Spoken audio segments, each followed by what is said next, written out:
Wahida. Wa la ilaha illallah wa asyhadu anna Muhammadar Rasulullah. Allahumma sholli wa sallim ala sayyidina wa habibina wa maulana Muhammad wa ala ali sayyidina Muhammad kama shallaita ala sayyidina Ibrahim wa ala ali sayyidina Ibrahim fil alamin innaka Hamidum Majid. Alhamdulillah, malam hari ini masih kita dikaruniakan nikmat iman, nikmat Islam, nikmat sehat ya, untuk bisa meluangkan waktu kita melakukan kajian yang insya Allah pada malam hari ini kita lanjutkan kajian kita terkait dengan telaah buku perjanjian internasional dalam Islam, dan kita masih dalam pembahasan tentang jenis-jenis perjanjian. Untuk jenis yang kedua, yaitu perjanjian yang tidak diperbolehkan sama sekali, ya.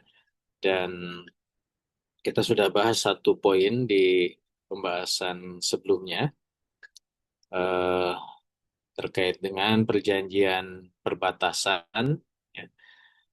Malam ini insya Allah kita akan bahas tentang poin dua, perjanjian eh, larangan, ya, penyebaran senjata nuklir dan pelucutan senjata atau non proliferasi treaty, ya, dan pelucutan senjata. Jadi ini ada dua eh, dua objek perjanjian, walaupun nanti eh, pertimbangan hukum syaranya itu sama, tapi jenis perjanjiannya berbeda, walaupun sebenarnya ada keterkaitan antara NPT dengan perjanjian pelucutan senjata. Karena yang dikategorikan pelucutan senjata itu juga di dalamnya adalah senjata nuklir. Baik, kita akan bahas satu persatu. Yang pertama terkait dengan perjanjian eh, penyebaran senjata, larangan penyebaran senjata nuklir.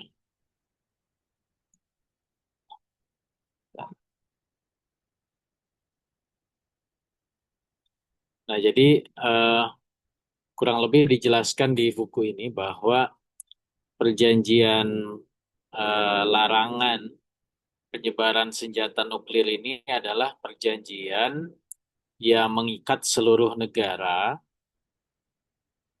yang menandatanganinya. Untuk apa? Agar mereka itu tidak melakukan aktivitas yang mengakibatkan tersebarnya senjata nuklir. Makanya namanya itu adalah NPT, non-proliferasi. Jadi perjanjian untuk tidak menyebarkan gitu ya senjata nuklir. Uh, Intinya di dalam perjanjian itu adalah bahwa bagi negara yang sudah memiliki nuklir, ya, itu dilarang untuk mempersenjatai negara-negara yang belum memiliki nuklir atau non-nuklir dengan senjata nuklir. Jadi yang sudah punya tidak boleh ngasih ke yang belum punya, gitu. Nah, yang kedua, bahwa negara yang belum punya senjata nuklir itu juga sepakat dalam perjanjian itu untuk tidak memiliki atau berusaha untuk memiliki senjata nuklir apapun bentuk. Nah, jadi kurang lebih itu isinya ya, seperti itu.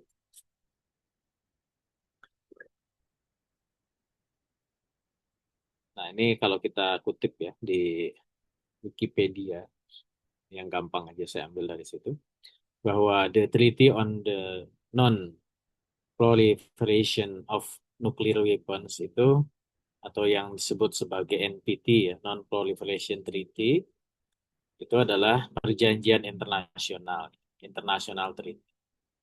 Objektifnya atau tujuannya itu adalah to prevent the spread of nuclear weapon. Ya. Jadi untuk mencegah penyebaran senjata nuklir dan juga teknologi senjata. Yang dimaksud senjata nuklirnya. Jadi baik senjata nuklirnya ataupun teknologi senjatanya, gitu. Sehingga tidak tersebar. Dan selain itu juga mempromosikan kerjasama bahwa penggunaan energi nuklir itu hanya the peaceful use ya. Jadi untuk tujuan-tujuan damai. Termasuk juga kalau sudah ada nuklir dimiliki oleh beberapa negara, maka didorong agar bisa mencapai nuklir disarmament. Ya. Jadi pelucutan senjata nuklir. Makanya nanti ada kaitannya dengan perjanjian pelucutan senjata. Baik secara umum ataupun memang betul-betul dilucuti gitu ya. Dan eh, ini sudah digagas di tahun 65-an. Artinya kan ini situasi pada saat apa namanya perang dingin ya, seperti itu.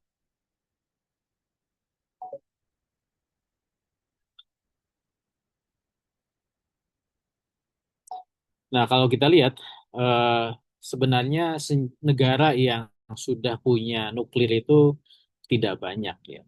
Ini catatan dari Stockholm International Peace Research Institute ya, atau SISPRI. Dia sebut bahwa hanya ada 9 saja yang diketahui negara yang memiliki senjata nuklir ya, atau nuklir warhead. Yang paling banyak punya itu Rusia. Dia melanjutkan dulu zaman Uni Soviet ya, dengan jumlah senjata nuklirnya itu 4 ribuan. Kemudian Amerika ada 3.000 lebih, China 500, Prancis 290 ya, Inggris 225. Nah, kalau kita lihat Rusia, Amerika, China, Prancis, Inggris ini kan negara pemenang perang dunia kedua ya, yang sekarang menduduki di anggota tetap Dewan Keamanan PBB. Nah, berikutnya ada India, kemudian Pakistan. Nah, kalau kita lihat India dan Pakistan ini memang dua negara besar yang bersekutu ya. Mungkin ini juga kesalahan dari Amerika Serikat dan Uni Soviet pada saat Perang Dingin ketika mereka berseteru masing-masing dipersenjatai ya, diberikan alih teknologi nuklir dari Amerika dan Uni Soviet pada saat banyak masing-masing ini punya senjata nuklir. Nah, berikutnya Israel, dan kita tahu Israel memang sekutunya Amerika dan Inggris, juga Perancis, dan dia dipersenjatai nuklir, diberikan teknologinya untuk bisa menjaga eksistensinya di kawasan Timur. Sedangkan Korea Utara ini juga dari Cina ya, sebagai negara sesama negara komunis pada saat itu.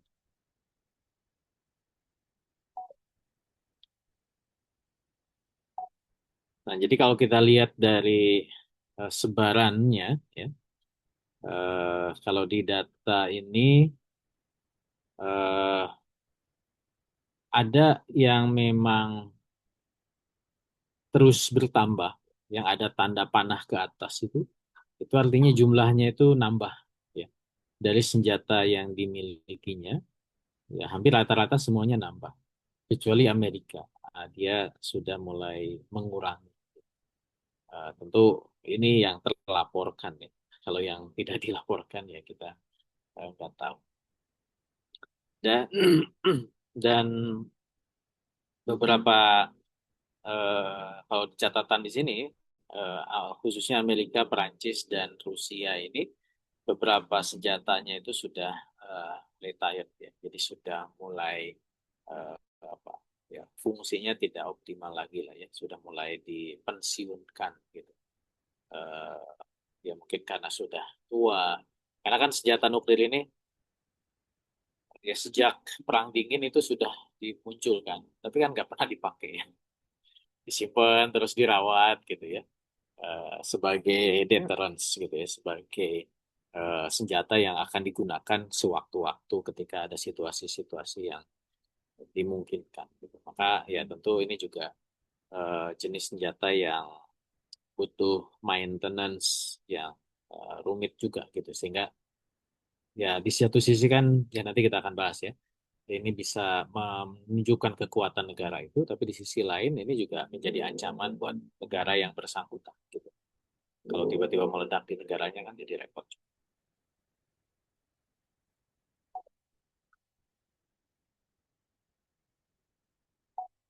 Nah ini juga data lain ya. Oh, ini lebih detail dengan eh, tahun-tahunnya ya. Jadi di sini disebutkan bahwa kurang lebih ada 60.000 eh, stok ya, senjata nuklir secara akumulatif. Nah, kalau di sini ternyata ada juga negara-negara yang tadi tidak disebut ya, ternyata memiliki. Contoh misalkan Afrika Selatan, dia punya tiga. Kemudian juga dia sebut tahun pembuatannya. Ya. Sehingga tadi kalau disebut ada yang sudah dipensiunkan gitu ya sebagian. Karena tadi misalkan di Amerika itu yang dibuat di tahun 1963 itu 28.000. Tahun 85 23.000. Nah yang baru ya, yang relatif masih baru itu 3 ribuan. Gitu. Jadi kalau dari sisi jumlah walaupun banyak ya, tapi banyak yang tua Amerika ini. Nah, sedangkan di Rusia yang tahun lamanya itu justru sedikit hanya 4 ribuan.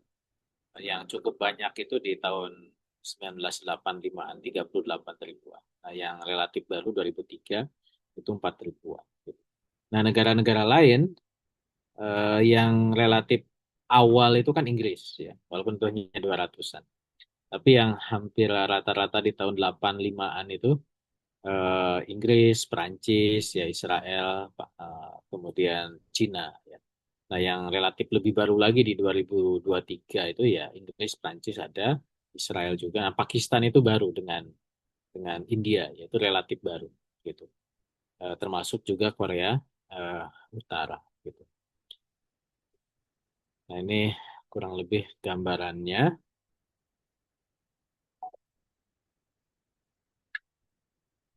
Nah, lalu bagaimana dengan NPT-nya?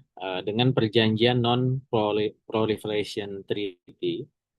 Jadi ternyata tidak semua negara itu menyepakatinya atau apa namanya meratifikasi. Ya. Eh, ada beberapa peta nanti kita coba bandingkan ya. Jadi ketika awal dibuat, ya, itu negara-negara yang eh, awal meratifikasi perjanjian ini negara-negara yang warnanya biru ya. Eh, Kalau kita lihat di sini ternyata eh, Prancis ya, kemudian Cina itu belum ikut. Dia justru ikutnya di periode ketiga. Sedangkan Inggris, Amerika dan Uni Soviet atau Rusia itu sudah sedari awal memang berjanji untuk tidak menyebarkan. Eh, Kemudian yang warnanya hijau itu periode kedua. Nah, Indonesia itu ikut di periode kedua itu warnanya hijau ya, termasuk Turki, termasuk di situ ada Mesir ya, Yaman dan beberapa negara lain. Nah, sedangkan di periode ketiga itu mulai Cina ya. Cina, Arab Saudi, kemudian nah Prancis itu baru ikut di periode ketiga. Nah, yang warna merah ini adalah negara-negara yang tidak pernah ikut menandatangani NPT. Di situ ada India dengan Pakistan ya sebelahan, kemudian Israel ya tidak ikut, termasuk juga Sudan Selatan. Karena memang Sudan Selatan negara baru ya, seperti itu. Nah, jadi kurang lebih itu peta negara-negara yang ikut perjanjian NPT dan yang eh, tidak ya, dengan tadi periodisasi. Itu kok ada yang warnanya abu-abu, itu negara Mali apa negara perbatasan antara Mauritania dan Maroko, yaitu wilayah Sahara Barat yang memang masih dipersengketakan antara Maroko dan Mauritania. di Afrika Barat. Nah, selain ada NPT, juga ada kawasan-kawasan yang sudah menyatakan sebagai nuclear weapon free zones, ya.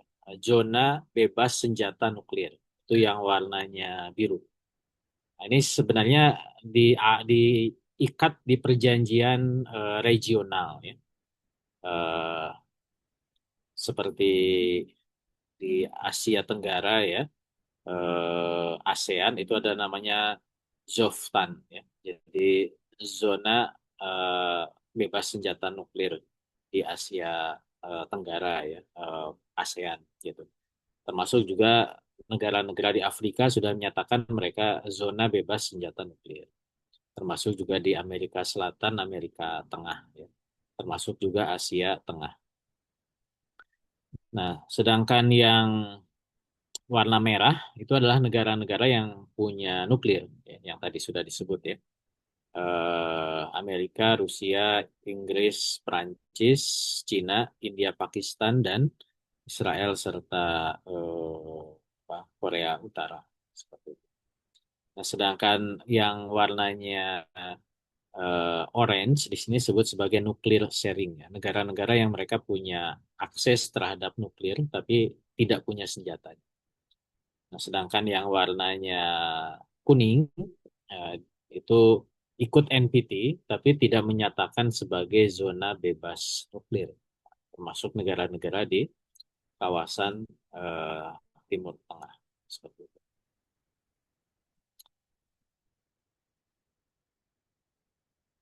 Ya, ini kurang lebih sama lah, ya, petanya. Peta terkait dengan keterlibatan dalam NPT. Nah, selain NPT juga ada perjanjian-perjanjian lain nih. Nah, makanya tadi yang disebut sebagai perjanjian bebas nuklir, ya, zona bebas nuklir, nuclear weapon free zone, NWFZ, ya. Nah, itu yang warnanya apa namanya, abu-abu, ya. Di Asia Tenggara ada Treaty of Bangkok, di kawasan Pasifik ada Treaty of Rarotonga, di Asia Tengah ada Treaty of Semipalatinsk, ya. Kemudian di Afrika ada Treaty of Pelindaba, kemudian di eh, benua Amerika ada Treaty of Tlatelolco, namanya unik juga, ya, seperti itu. Nah, itu jenis-jenis perjanjian di luar NPT menyatakan bahwa mereka adalah bebas, kawasan bebas.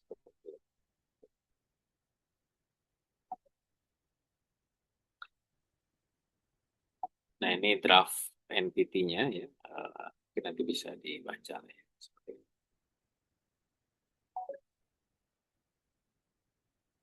Baik, lalu bagaimana sih tentang perjanjian pelucutan senjata? Kalau tadi kan NPT, nuklir. Jadi kalau perjanjian pelucutan senjata sebenarnya ada kaitannya dengan nuklir, yaitu adanya kesepakatan antar atas batas-batas produksi. Jadi kalau mau bikin senjata ada kesepakatan batas bikinnya berapa banyak, gitu. Nah, termasuk juga di dalamnya tentang pengembangan nuklir. Termasuk juga kepemilikannya, karena kan ada yang produksi, ada yang beli. Nah, misalkan, ya. Nah, ketika beli itu boleh dikasih ke siapa saja. Itu ada perjanjian. Nah, termasuk juga penyimpanannya. Kalau dia mau beli, nyimpen, nah, itu seperti apa mekanismenya. Atau juga perjanjian tentang sepakat untuk mengurangi beberapa jenis senjata, gitu, ya. Atau mengurangi anggaran untuk aktivitas yang terkait dengan tadi, baik produksi, penyimpanan, atau masalah pengurangan seperti itu. Termasuk juga di dalamnya pengurangan jumlah tentara, ya, ada kesepakatan atau membersihkan wilayah-wilayah tertentu dari persenjataan. Seperti tadi kan, nah, muncul zona bebas nuklir. Nah, ini masuk ke kategori perjanjian tentang pelucutan senjata, gitu, ya.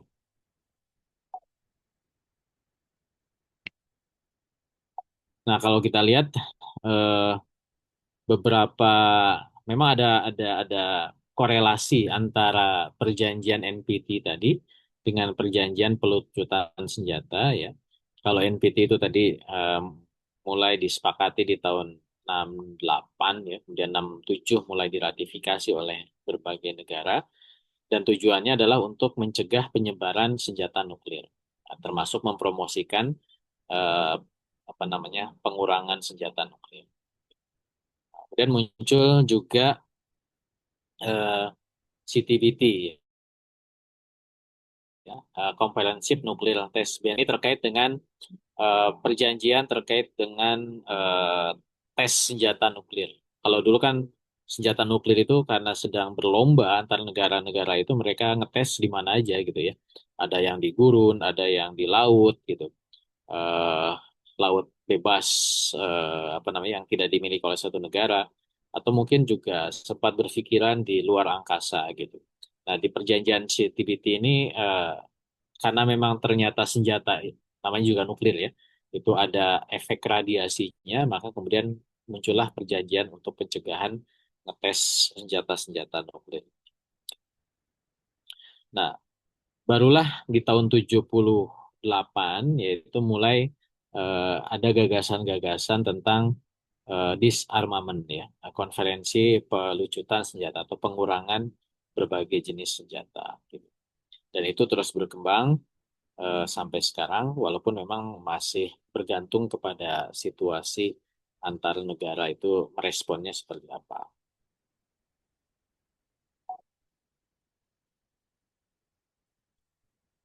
Nah, kalau kita lihat dari peta ini ya, ini kelihatan timelinenya. Jadi memang senjata nuklir itu relatif baru ya, yang warnanya merah ya. Jadi itu baru muncul di tahun 60-an.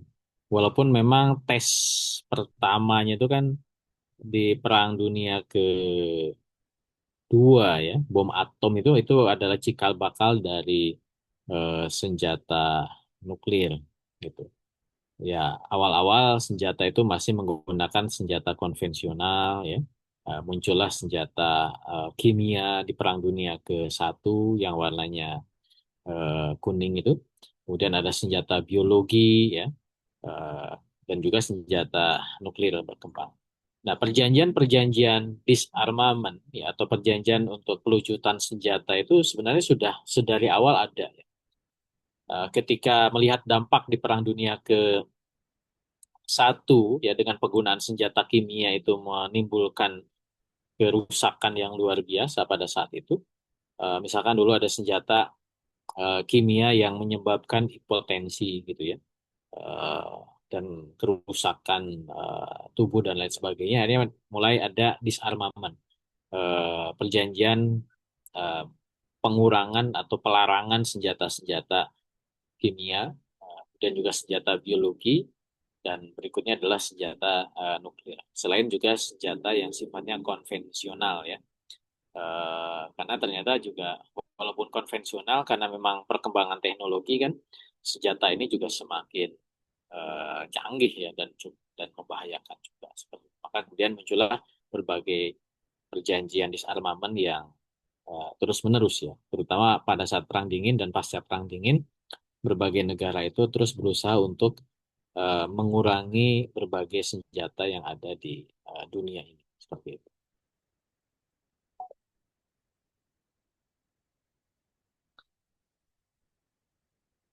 Ya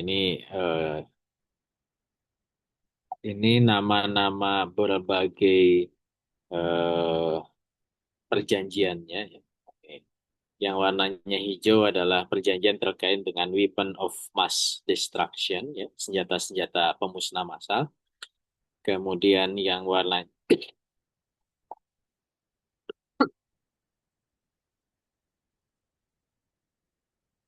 nah yang warnanya kuning itu adalah senjata-senjata yang misil, ya. Kalau yang hijau itu tadi senjata nuklir, senjata biologi dan senjata kimia. Nah, di situ ada beberapa konvensi untuk pengurangan senjatanya. Nah, yang warnanya biru itu adalah pengurangan untuk senjata-senjata yang sifatnya konvensional. Ada beberapa perjanjian juga seperti itu.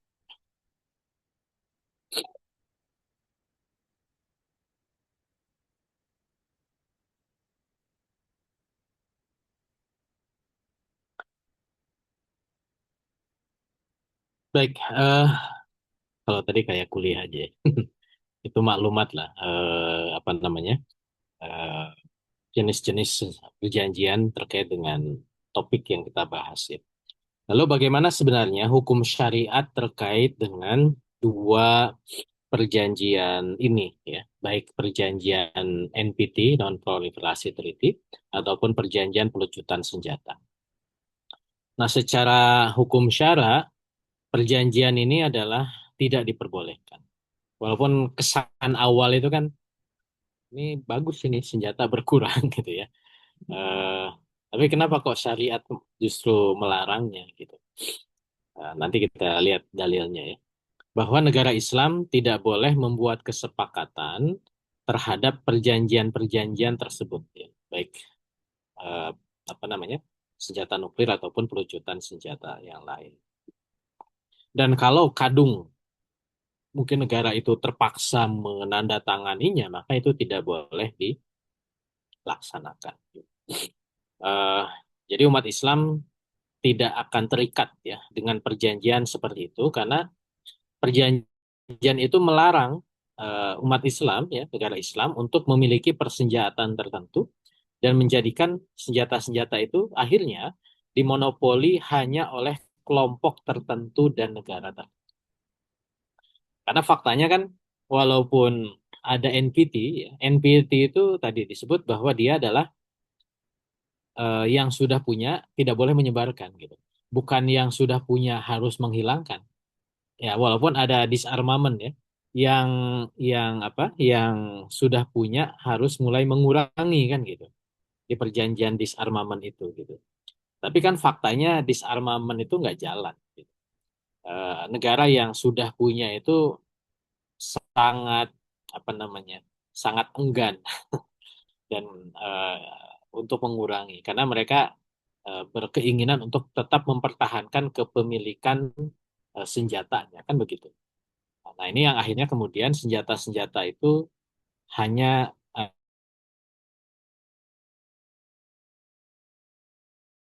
atau menjadi dimonopoli oleh ya. Nah, ini yang menjadikan umat Islam tidak boleh turut serta di dalam perjanjian baik NPT ya ataupun juga disarmament atau pelucutan senjata seperti itu.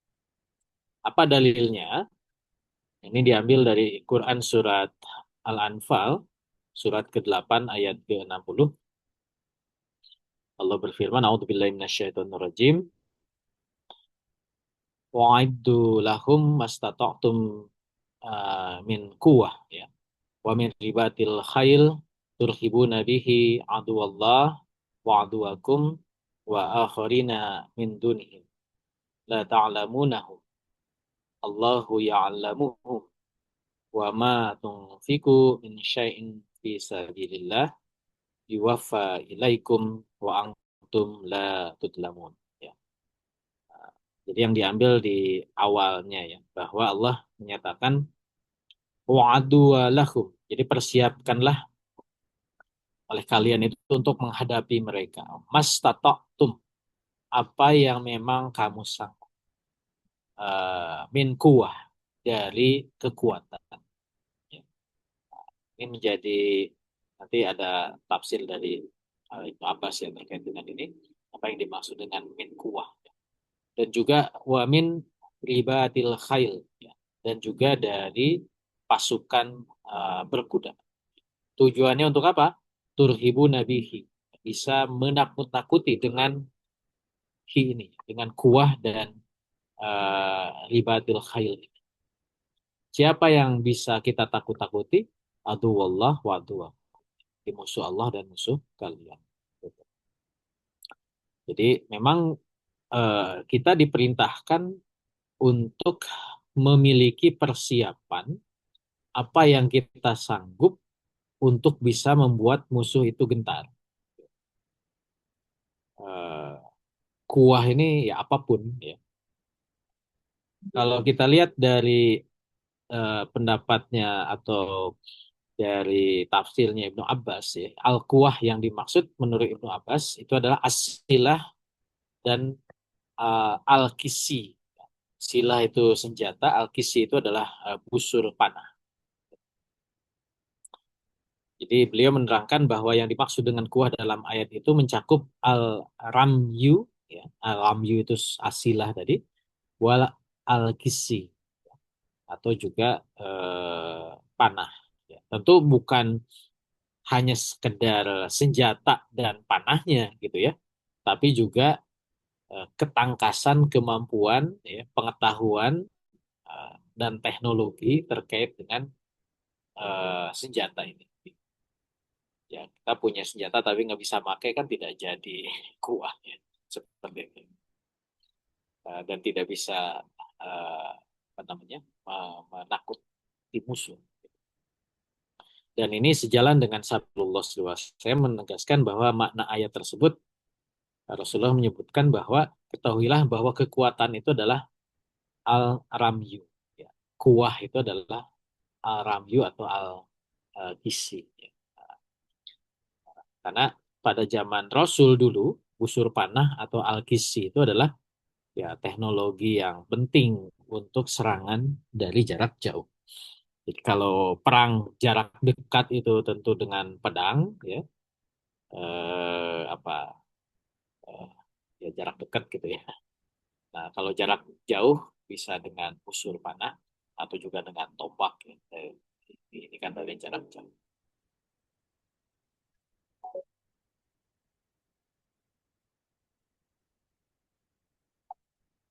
Nah artinya bahwa dengan ayat tadi, ya eh, apa yang harus kita persiapkan, yaitu semua senjata. Ya. Nah, tadi al-quwah itu kan kita harus menyiapkan apa yang harus kita persiapkan al-quwah. Al-quwah itu ya senjata. Nah, termasuk juga wal khail ya dan juga kuda. Ya. Ya, kenapa kuda? Ya, karena juga sama.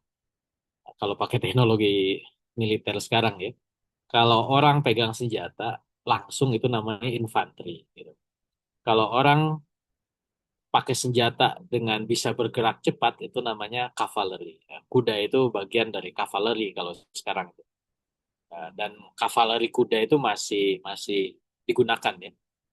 Di Bandung ini ada dekat sekolah saya itu namanya Denkavkut ya, Detasemen Kavaleri Kuda. Memang kuda, kuda perang ya. Dan itu masuk ke kategori kavaleri. Walaupun sekarang kavaleri itu tidak hanya kuda ya. Ada tank, ada panzer ya. Yang pasti kavaleri itu adalah senjata yang bergerak gitu ya.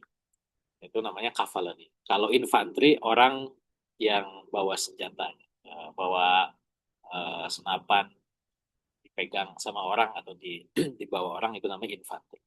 Ada satu lagi artileri. Kalau artileri itu senjata yang ditarik gitu ya, meriam, tapi meriamnya itu ditarik sama mobil gitu ya, itu namanya artileri. Gitu. Jadi ada kavaleri, ada artileri, ada infanteri. Gitu. Itu kategori dari kemiliteran. Nah, dan kuda itu atau kavaleri itu ya, ya pada saat itu ya, itu adalah eh, ya puncak kekuatan yang dimiliki oleh eh, pasukan-pasukan. Dan Allah Subhanahu wa taala memerintahkan kaum muslim ya untuk mempersiapkan kekuatan apa saja yang mereka sanggupi manistata'tum ya. Yang kekuatan itu mampu menggentarkan musuh-musuh Allah. Ya. Baik eh, kita ketahui ya, ataupun yang tidak kita ketahui gitu. Eh, itu ada senjata yang sudah diketahui ada yang belum ya. Makanya Rasul pun terus belajar misalkan pada saat pengepungan apa namanya benteng-benteng Yahudi ya, benteng-benteng orang-orang kafir. Eh, Dulu ada namanya Dababah ya. Dababah itu semacam tank kalau sekarang ya. Ya, masyarakat Arab Mekah, Madinah itu nggak kenal senjata itu gitu. Kalau pedang, panah ya, atau mungkin udah biasa. Tapi ketika ada bagaimana cara mendobrak hmm, mendobrak pintu benteng. Nah, itu harus ada alat pendobraknya. Itu udah babah. Ya, kalau sekarang tank gitu ya. Nah, itu akhirnya belajar dari yang lain. Dan juga ada namanya trobuse. Trobuse itu eh, apa ya, semacam meriam ya, walaupun bukan meriam juga ya. Jadi dia pelempar pelempar batu. Jadi lat batu, tapi dilemparkannya bukan kayak ketapel lah ya, kayak ketapel ketapel besar gitu. Nah itu trobuse namanya. Itu juga awalnya dipelajari dan kemudian terus dimiliki ya.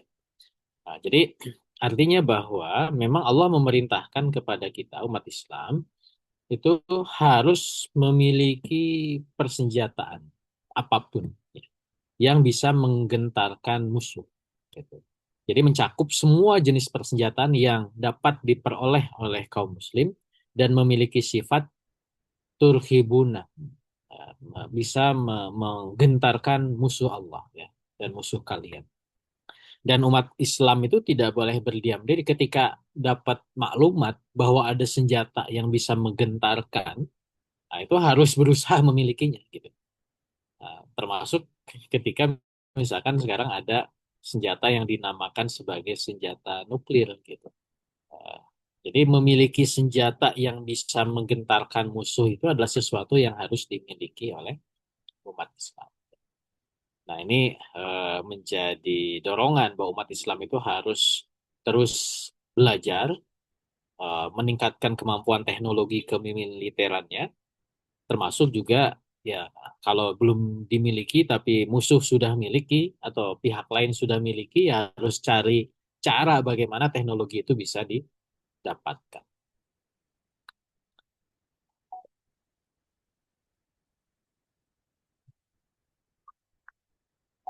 Maka dengan asumsi tadi ya bahwa kita harus memiliki senjata yang bisa menggentarkan musuh itu, mafhum mukhalafahnya gitu ya. Ketika ada perjanjian yang justru melarang penyebaran senjata ya, atau justru eh, isinya adalah untuk melucuti senjata sehingga kaum muslimin itu tidak memiliki, nah ini menjadi sesuatu hal yang tadi ya diharamkan. Jadi umat Islam itu justru tidak boleh terikat dengan sebuah perjanjian yang justru perjanjian itu membuat umat Islam tidak memiliki senjata itu. Jadi kaum muslimin tidak boleh terikat dengan perjanjian semacam ini. Karena tadi bertentangan dengan apa yang dituntut oleh Allah Subhanahu wa taala kepada kita. Untuk apa? Untuk mempersiapkan dan memiliki senjata-senjata yang mampu kita. Gitu. Maka dengan begitu, perjanjian-perjanjian semacam ini, ya, NPT atau pelucutan senjata, itu perjanjian yang diharapkan. Tidak boleh menyepakatinya maupun juga melaksanakan.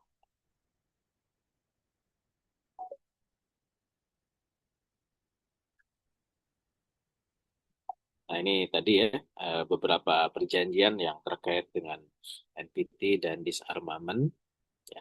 Ada Antarctic Treaty, itu adalah menjadikan wilayah Antartika daerah yang tidak boleh dimiliterisasi ya, demilitarize Antartika. Kemudian ada Limitation Treaty ya, dan ada Outer Space Treaty, itu tidak boleh ada senjata nuklir di luar angkasa.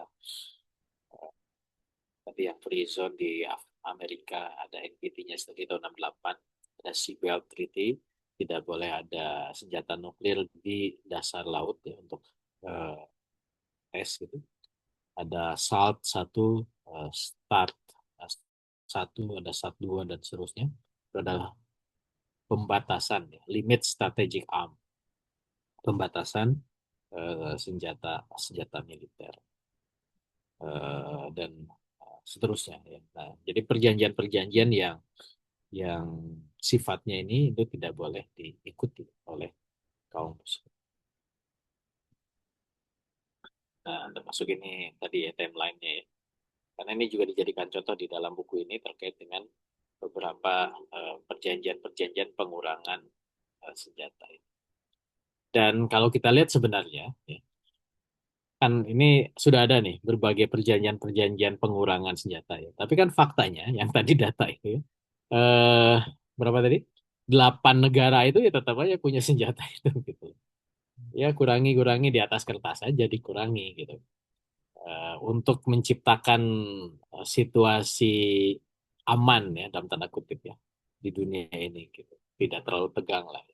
Karena kalau itu terjadi perang dunia ketiga ya kayak kemarin kan ada ketegangan di Timur Tengah, kita kan khawatir perang dunia ketiga dan terjadi perang nuklir, hancur semua ya.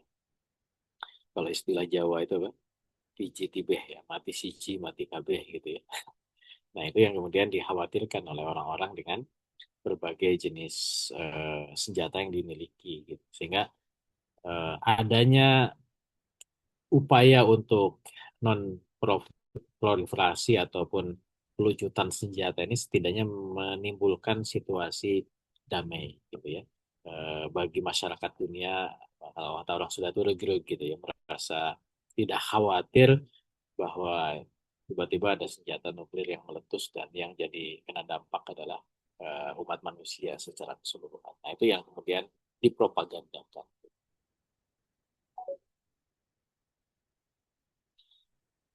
Nah, penting juga dipahami ya.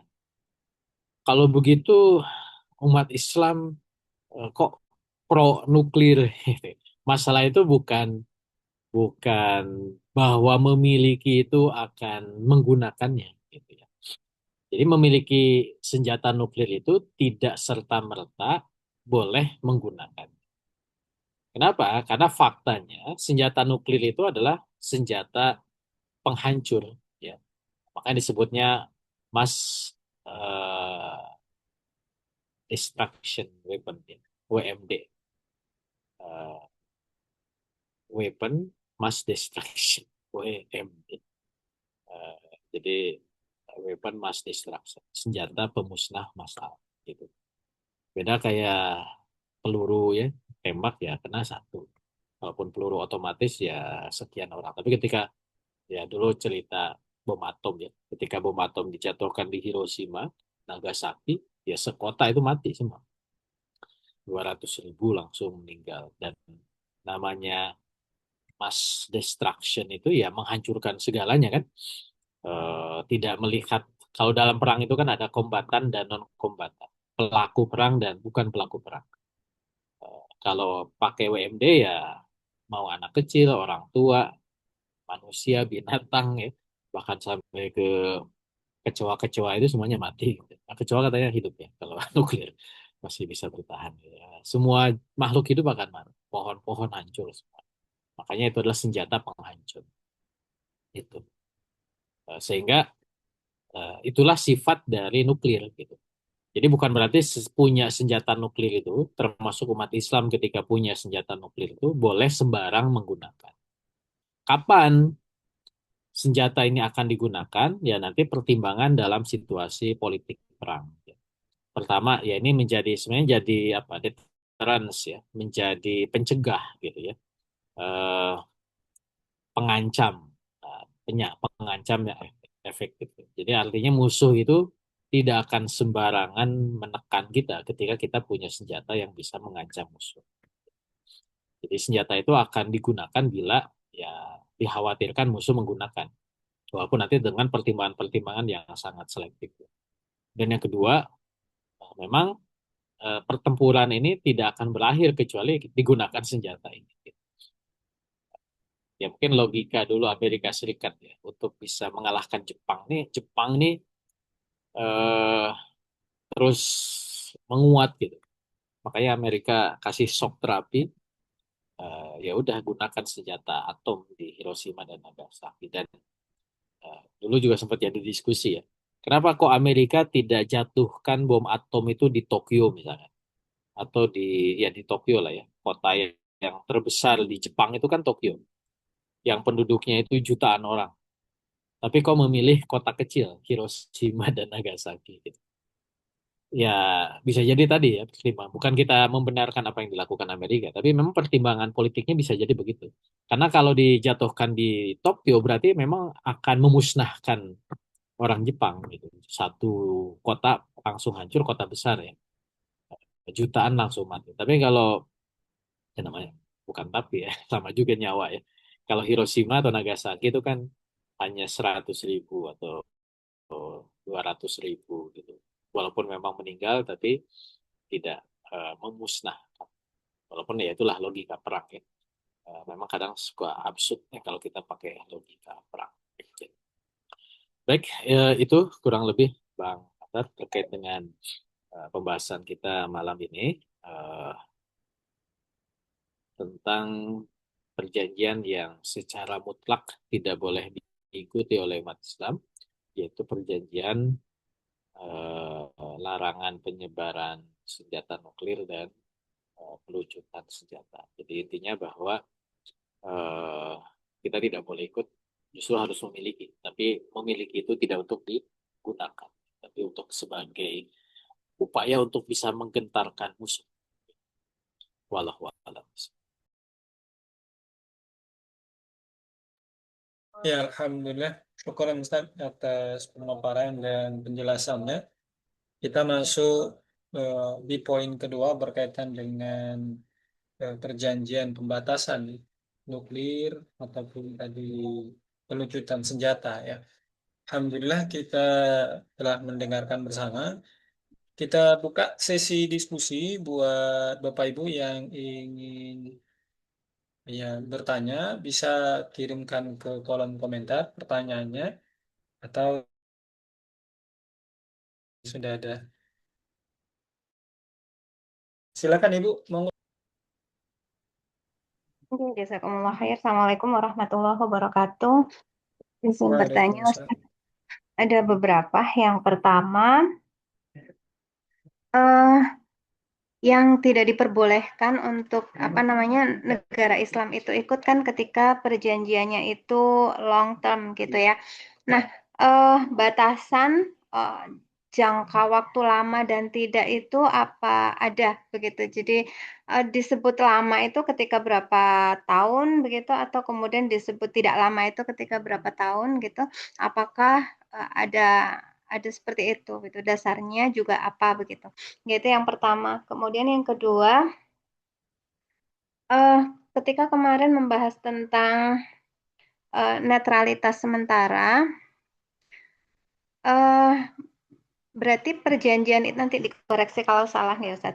Jadi perjanjian netralitas sementara itu dilakukan sebelum terjadi konfrontasi fisik begitu nggih. Jadi misalkan kan Ustadz mencontohkan kemarin itu negara A sama negara C berkonflik begitu, terus kemudian ada negara B yang telah sebelumnya diikat perjanjian netralitas oleh A gitu. Nah, berarti perjanjian netralitas tadi itu diadakan itu sebelum terjadi konfrontasi atau bagaimana? Masalahnya bayangan saya begitu ya. Eh, kan konflik itu tidak ada yang tahu gitu. Apakah kemudian akan berkonflik antara negara A sama negara C itu kan tidak lantas bisa terprediksi gitu. Sehingga kemudian dia harus menutup ini pintu-pintu peluang apa namanya ada aliansi begitu sehingga dia mengikat negara-negara yang lain tadi itu untuk perjanjian netralitas. Yaitu tadi bagaimana eh, apakah ketika memang sebelum terjadinya konflik begitu kok bisa begitu? Apakah kemudian memang sebuah negara itu harus bisa membaca gitu ya kemungkinan terjadi konfrontasi sehingga dia harus mensterilkan periferal di sekitar itu. Jadi mengikat negara-negara di sekitar sana apa namanya untuk ada perjanjian netralitas atau seperti apa? Oke, itu yang tentang perjanjian netralitas sementara. Terus kemudian tentang perjanjian ekstradisi kan Ustadz kemarin menjelaskan bahwa ekstradisi itu bisa dilakukan ketika itu tentang atau berkaitan tentang rakyat daulah gitu karena memang kewajiban negara untuk menegakkan had begitu ya di apa namanya kepada rakyat baik di luar maupun di dalam negara. Nah, ketika kemudian dia ternyata di luar negara, gitu, posisi rakyat daulah ini di luar negara, tapi dia ada pada negara yang kita belum ada perjanjian ekstradisi dengan negara tersebut. Berarti kan tidak bisa di apa-apakan gitu, berarti tidak bisa diminta begitu. Terus seperti apa? Oke. Itu terus kemudian yang selanjutnya tentang ini tadi NPT non proliferasi treaty itu bedanya dengan yang tadi apa nuclear weapon free zone tadi itu bedakah begitu? Berarti bila sebuah negara menandatangani NPT, maka kemudian dia masih akan diajak untuk menandatangani lagi di level kawasan begitu, untuk menandatangani nuclear weapon free zone atau seperti apa? Jadi malah dua kali begitu. Uh, itu yang apa namanya yang ingin saya tanyakan. Bedanya apa NPT dengan apa yang nuclear weapon free zone tadi itu. Apakah kemudian memang sebuah negara itu diminta dua kali membuat agreement gitu? Terus kemudian misalkan ini kita bicara tentang kawasan ya, di sana ada kesepakatan negara-negara di situ untuk nuclear weapon free zone. Nah, tapi kemudian dalam perjalanannya di antara negara tersebut ada yang kemudian muncul menjadi negara Islam begitu kan. Nah, berarti ini bagaimana statusnya? Sementara di kawasan itu diikat dengan apa agreement tentang free zone apa namanya nuclear weapon free zone tadi itu. Oke, itu Ustaz. Kemudian yang terakhir bila kemudian dakwah ini bergulir dan kemudian prospektif dalam banyak aspeknya di sebuah negara, tapi yang dia negara tadi kekurangannya tidak mengembangkan teknologi nuklir. Nah, ini masa depannya seperti apa? Sementara bisa jadi kawasan di sekitarnya adalah dia berada di antara negara-negara yang memiliki mengembangkan teknologi nuklir gitu. Apakah kemudian dia akan apa namanya ya atau seperti apalah begitu. Oke, sampun itu dulu Ustaz, jazakumullah khair.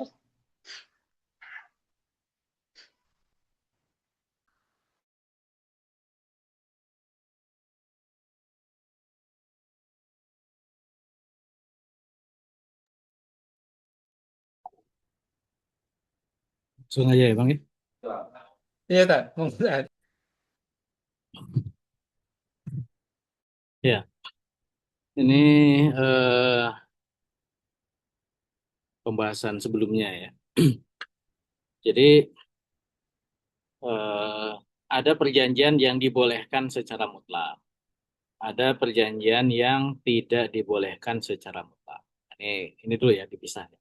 Jadi tadi perjanjian tentang netralitas sementara, ekstradisi, kemudian tentang perjanjian long term itu adalah masuk ke kategori perjanjian-perjanjian yang dibolehkan secara mutlak ya. Supaya ininya dulu beda ya. Jadi, makanya nanti akan beda pembahasannya. Untuk poin yang pertama misalkan ketika perjanjian itu dibolehkan secara mutlak, ada batas waktu, apa batasannya itu tergantung kemaslahatan gitu.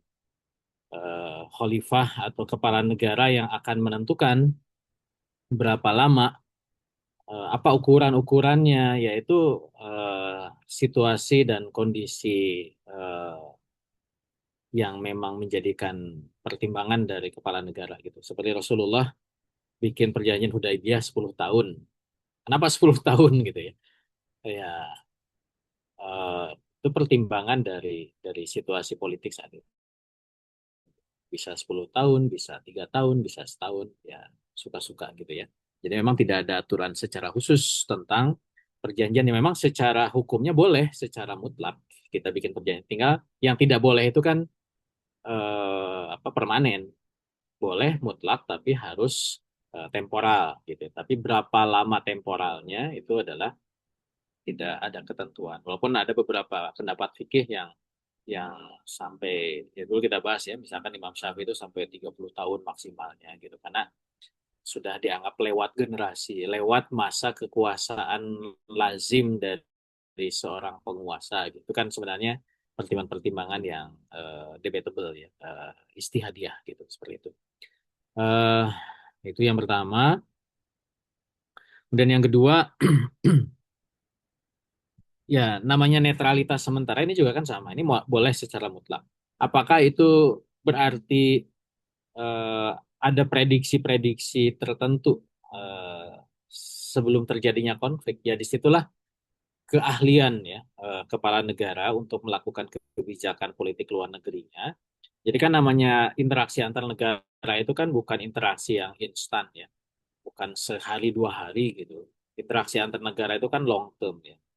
Eh, Sekian tahun, sekian belas tahun, sekian puluh tahun. Sehingga apalagi Islam itu negara mabda, ya sudah bisa punya peta. Nah, itu yang kemudian dibahas dengan konstelasi internasional ya. Mana daulah ula, mana daulah independen dan seterusnya gitu ya.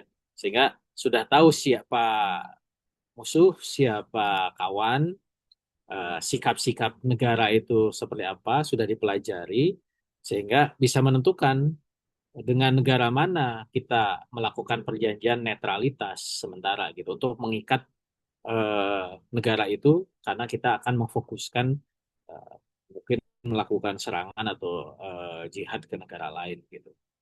Jadi ya sudah harus bisa diprediksikan gitu. Jadi tidak harus konflik baru sudah ketahuan musuhnya gitu ya. Sehingga mana yang tidak bermusuhan dengan kita akhirnya kita bikin netralitas sementara. Ya sebelum terjadinya konflik pun bisa saja sudah diikat duluan seperti halnya Rasulullah dengan ya kan para sahabat nggak tahu kan apa yang akan direncanakan oleh Rasulullah SAW ketika perjanjian Hudaybiyah kan gitu. Anggaplah itu membuat perjanjian netralitas dengan Quraisy kan. Ternyata Rasulullah melakukan serangan ke Khaybar misalkan seperti itu. Jadi memang bisa seperti itu ya konteksnya.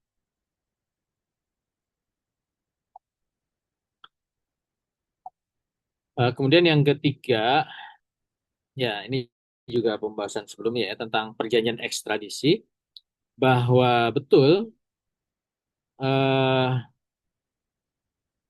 khilafah atau negara Islam itu dia punya hak untuk melakukan eh, had ya atau menjatuhkan sanksi kepada warga negaranya, baik eh, apa namanya dia berada warga negara itu ada di teritori daulah ataupun sudah di luar gitu.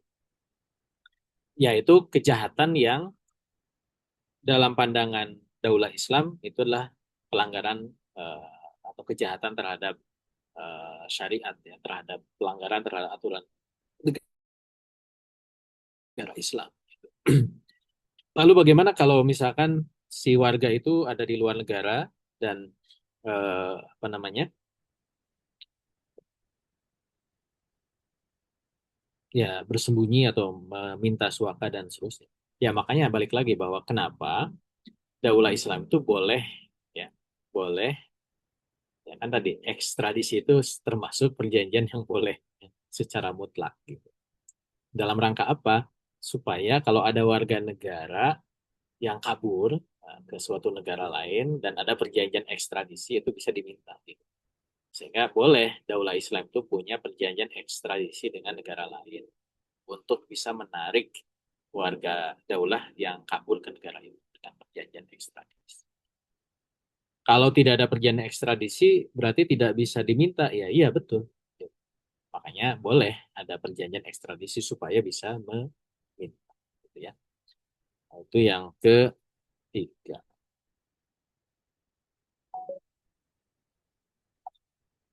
Baik, yang keempat, lima. Nah, ini pembahasan malam ini ya. Kalau yang tadi itu udah lewat sebenarnya, tapi nggak apa-apa. eh Ya, perjanjian internasional itu bisa beririsan ya.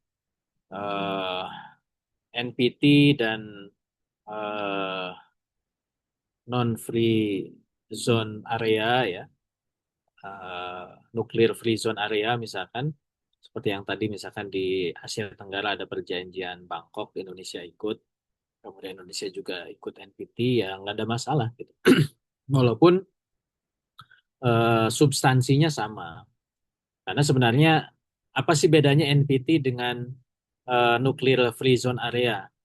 Kalau NPT itu lebih ke tadi ya, bahwa negara-negara yang ikut NPT, kalau dia belum punya nuklir kayak Indonesia, berarti Indonesia tidak akan berusaha untuk bikin nuklir. Baik minta ke negara yang punya nuklir atau dengan cara-cara lain. Kalau Indonesia ikutan NPT, gitu. Jadi lebih ke sana kalau NPT itu. Kalau nuclear free zone area itu lebih ke bahwa di area itu memang perjanjian kawasan ya. Di area itu tidak boleh ada aktivitas yang terkait dengan nuklir, senjata nuklir ya, bukan nuklir damai. Eh, jadi negara-negara di kawasan itu, misalkan di Asia Tenggara, tidak boleh ada negara-negara yang menjadi negara nuklir. Karena kawasan Asia Tenggara adalah bebas nuklir. Baik bikin ataupun nyimpen ataupun mungkin tempat ngetes gitu ya. Nah, nanti tergantung isi dari eh, nuklir free zone area. Artinya nuklir itu nggak boleh ada di kawasan itu. Jadi memang beda ininya. Substansinya sama tapi beda klausulnya saja. Dan setiap negara bisa saja ikut perjanjian yang mirip-mirip ya, yang bahkan yang sama walaupun beda, yang satu regional, yang satu multilateral, itu bisa saja. Karena kalau tadi yang sifatnya free zone itu namanya zona ya, itu pasti kawasan. Walaupun kawasan itu kan bisa kawasan kecil Asia Tenggara atau kawasan besar Afrika itu kan satu benua kawasannya gitu. Walaupun Afrika itu kan ada Afrika Utara, Afrika Tengah, Barat, Selatan gitu ya. Tapi memang satu kawasannya itu sepakat gitu. Nah, kalau kebetulan awalnya Asia Tenggara saja gitu. Kayak tadi Amerika itu kan Amerika Selatan dan Amerika Tengah. Karena Amerika Utaranya sudah ada Amerika yang punya nuklir. Ya. Ke Amerika Tengah dan Amerika Selatan itu sudah menyatakan mereka adalah free zone, nuklir free zone area. Nah itu yang keempat.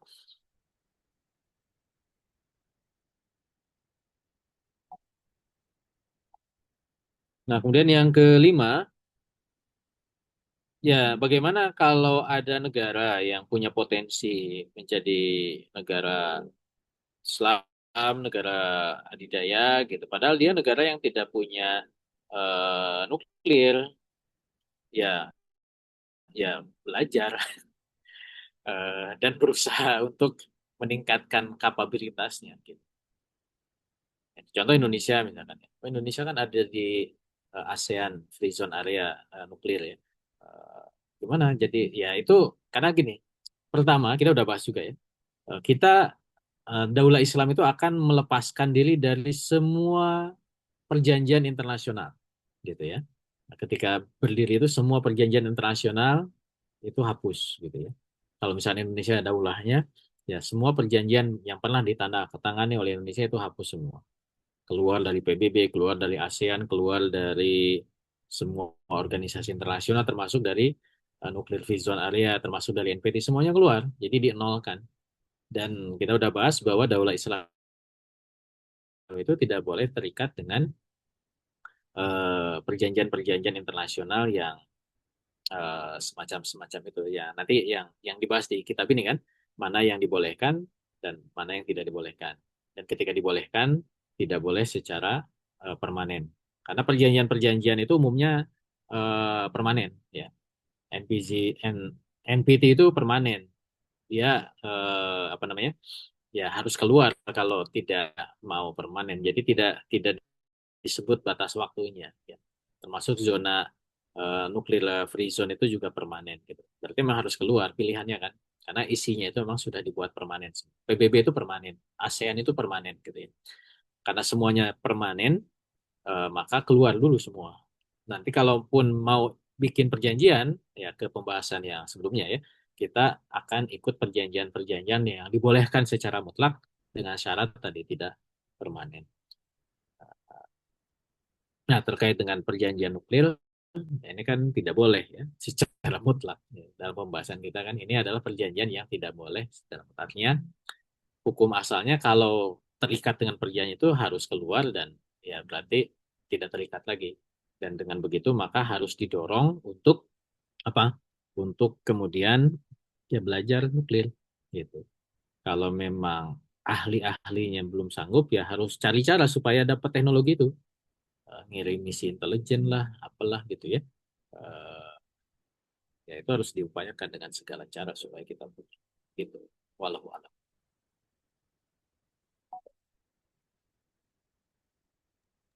Jazakumullah khair, Ustaz.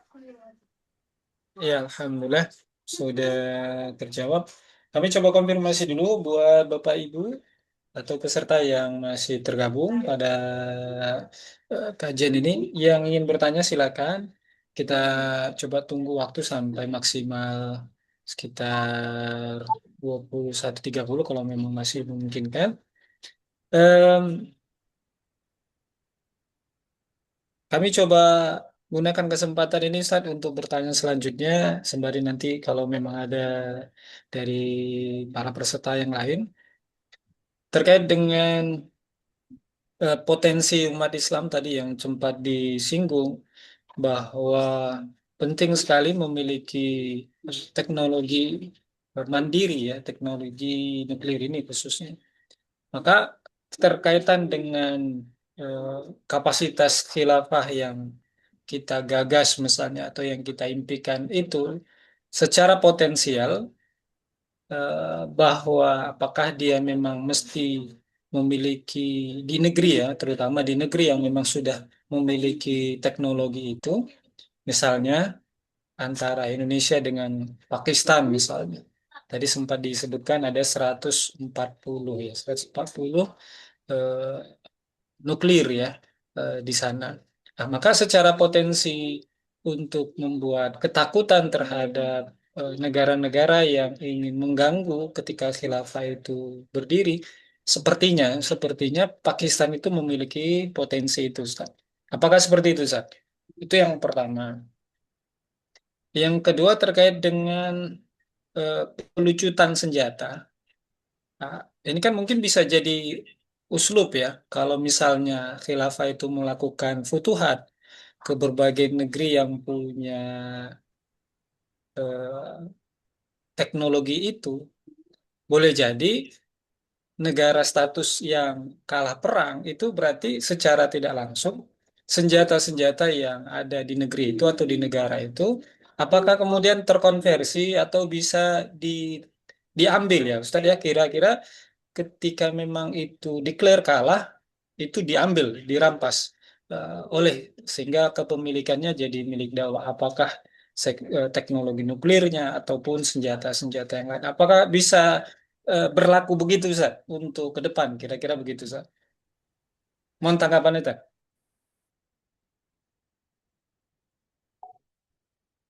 Ya, yang pertama ya dari negeri Muslim yang ada tentu memang hanya Pakistan ya.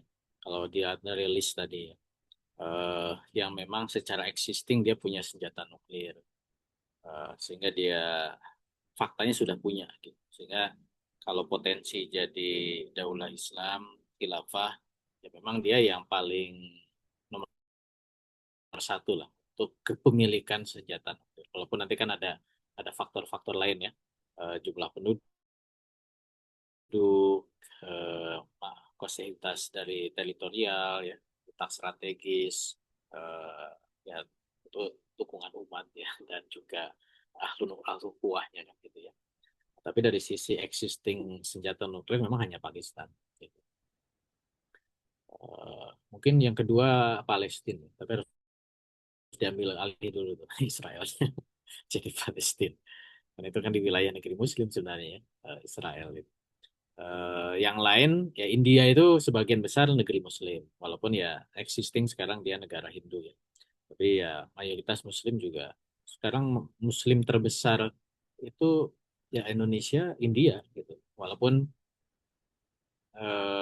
jumlah muslimnya ya. Indonesia kan 280 juta. India itu sekitar kurang lebih sama lah 280 jutaan muslimnya. Cuman penduduk Indianya 1,4 miliar kan gitu ya. Eh, jadi memang minoritas di situ. Tapi muslimnya banyak. Jadi sebenarnya punya potensi juga. Nggak membalikkan keadaan. Kalau yang lain kan Amerika, Inggris, Prancis, Rusia, Korea Utara, yaitu memang bukan negeri Muslim seperti itu. Jadi itu yang pertama eh, terkait dengan potensi. eh, Jadi memang penting ya. Daulah Islam itu punya senjata nuklir. Kalau yang sudah punya ya upayakan khilafahnya tegak di situ di Pakistan. Kalau yang belum punya, kalau di Indonesia misalkan, ya Indonesia nanti harus tadi ya segera memiliki. Dan cikal bakalnya ada. Indonesia kan punya punya badan atom nasional juga ya Pak Batan ya. Dan juga ada ahli-ahli nuklir gitu. Cuma memang dengan terikat perjanjian NPT itu kan akhirnya kita diawasi oleh dunia internasional. Sehingga teknologi nuklirnya itu harus damai.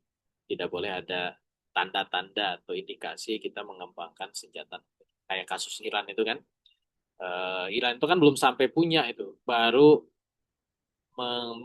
mengayakkan uraniumnya supaya bisa jadi level senjata. Itu aja sudah sedemikian dikontrol karena memang ternyata dikhawatir kan musuh-musuh Islam itu akan selalu khawatir kalau ada negeri Muslim yang punya senjata nuklir gitu. Makanya Pakistan pun kan itu betul-betul dikontrol sama Amerika Serikat gitu ya.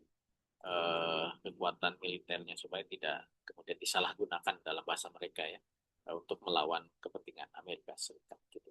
Nah, kalaupun belum punya ya tadi memang harus betul-betul cari cara supaya bisa menguasai teknologi senjata nuklir.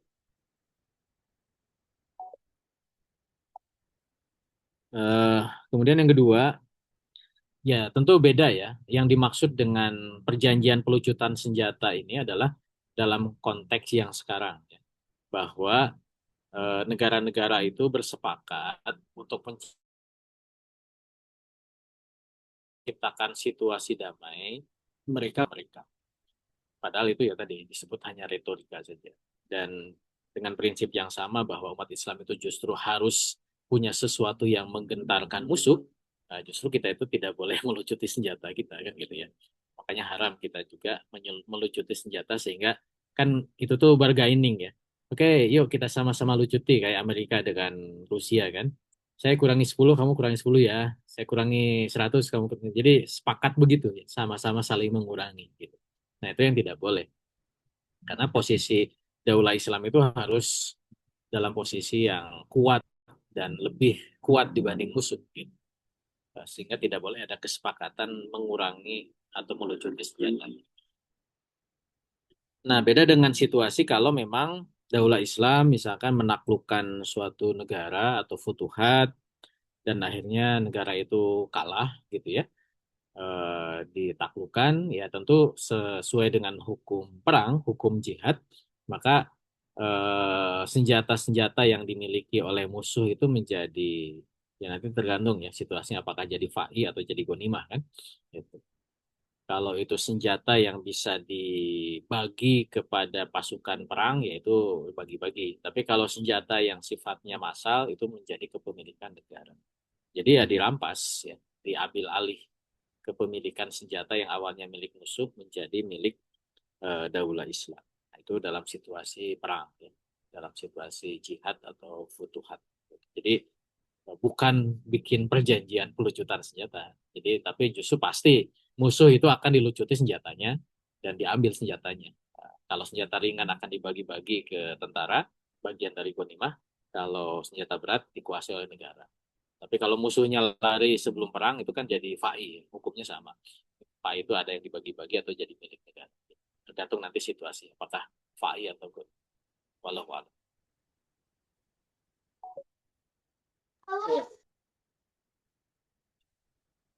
Ya, Alhamdulillah. Syukuran Ustaz atas penjelasannya.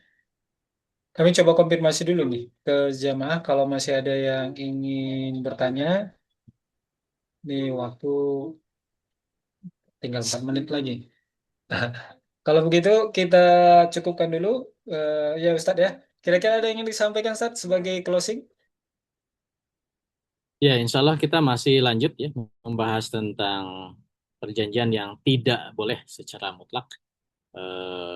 Berarti nanti kita bahas tentang fakta pertahanan atau fakta militer. Ini juga cukup menarik ya, walaupun sekarang sudah tidak terlalu relevan.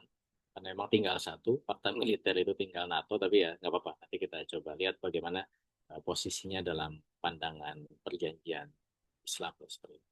Insya Allah minggu depan kalau tidak ada halangan. Wallahu a'lam.